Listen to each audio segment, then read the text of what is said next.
2024 BPL সবচেয়ে মনে হয় আমার সম্ভবত সবচেয়ে বাজে টিম যদি হয় তাহলে সিলেট স্ট্রাইকার্সের যদিও দুই একটা প্লেয়ার অবশ্যই ভালো আছে, যেমন কর্নেল, তার ব্যাটিং যারা দেখছেন তারা হইতে পারবা যে তার কত মানে হিট, এটা না হইলে আসলে আর না দেখলে তো বুঝতে পারতাম না।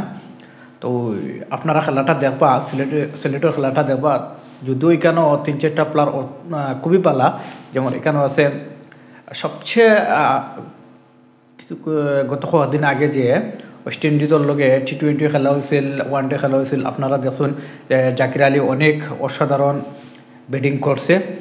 সেরা বর্তমানে যদি বাংলাদেশের ধরা হয় তাহলে সেরা কিন্তু ফরমও আছে জাকির আলী অনেক।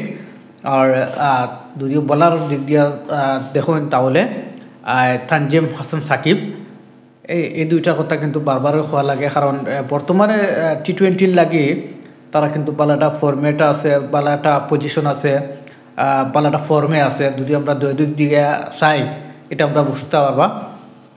আর যদি ব্যাটিংয়ের দিক দিয়ে যাই, সিলেটের যদি ব্যাটিং আমরা লাইন আপটা দেখি তাহলে তো বিশেষ করে কর্নেলের কথা আইব, কারণ যে কর্নেলের যে মায়েরগুলা কিন্তু দেখার মতো, ঠিক আছে?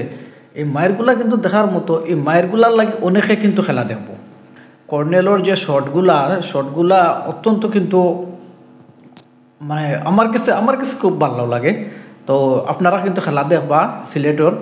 আর এবার খেয়ে জিতব, এবার খেয়ে ফাইনাল নিব বিপিএল, এটা আপনারা জানাইবা যে খেয়ে নেওয়ার সম্ভাবনা আছে বিপিএল। আপনারা কিন্তু এটা আমারে কমেন্ট বক্সে আমারে জানাইবা।